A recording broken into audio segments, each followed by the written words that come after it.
bring in Tom Perez right now, the chair of the Democratic National Committee. Chairman Perez, congratulations on the House. You lost the Senate. What went wrong there?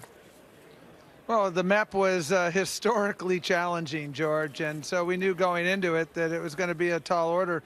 We still got a couple races out west in Nevada and in Arizona that I think we have a real shot at, and that goes to show that we're really, you're starting to see places like Arizona turn purple because there's a real opportunity there. You saw Ann Kirkpatrick win that seat down in Tucson.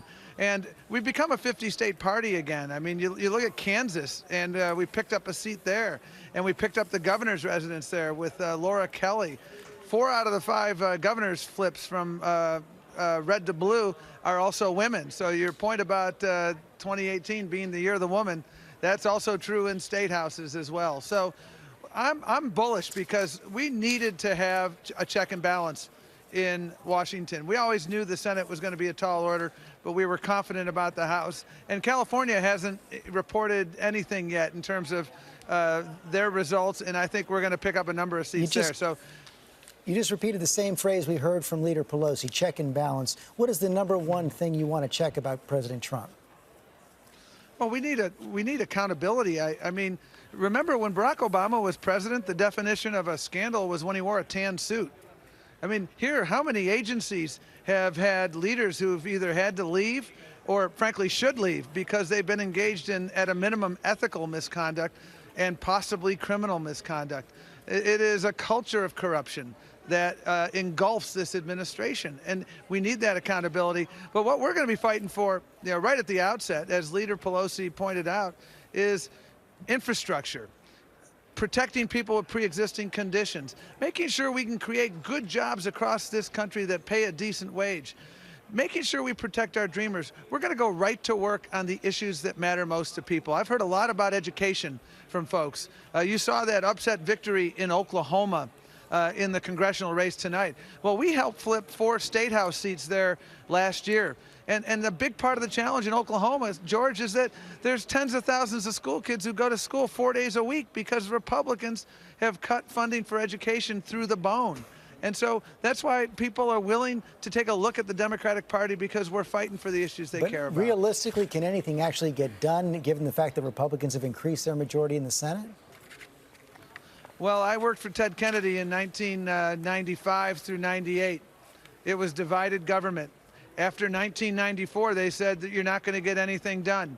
And we got a minimum wage increase. There was immigration reform. There was welfare reform. There was a hate crimes bill.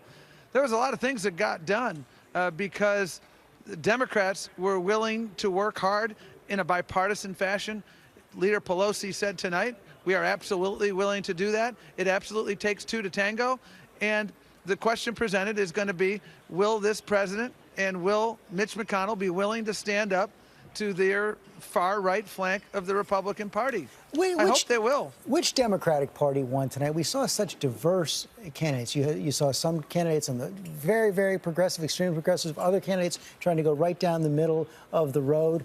Can you knit them together into a common agenda, into a common party? Yeah, again, getting back to my former boss, Ted Kennedy, he often said, if somebody asks you what wing of the party you belong to, tell them you belong to the accomplishments wing because you want to get stuff done. Everybody who got elected on the Democratic side, we want to make sure we protect health care for people so that if you have a pre-existing condition, you can keep your health care. We want to pass an infrastructure bill so that we can put people to work. We want to make sure that people who go to public schools, regardless of where you live, have access to quality public schools. There are so many things that unite Democrats, whether you're the new member from Kansas or whether you're the new member from Queens.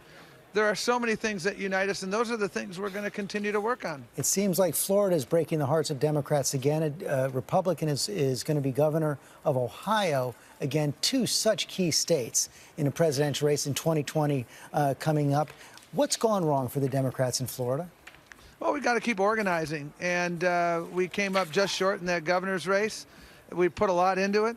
I'll tell you, one of the first things I'm going to do, there was a ballot initiative there, I think it was Referendum 4 or Amendment 4, to allow 1.5 million people who have been permanently disenfranchised from voting because they have a felony conviction to get their rights restored.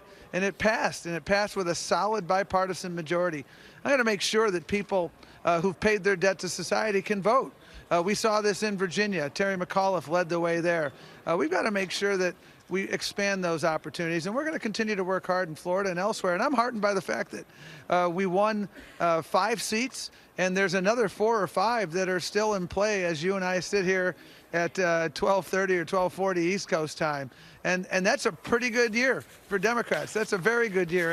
And again, Michigan, huge state, very, very important. Illinois, very important. Maine, New Mexico, Kansas, and again, we're still in play. Wisconsin's a dead heat right now, and so we'll see what happens there. So we got a lot more work to do, and we've made a lot of progress, and these are 12-year elections because they'll be in charge of redistricting. So I'm heartened by that, and we're going to keep fighting in Ohio. We're going to keep fighting in Florida.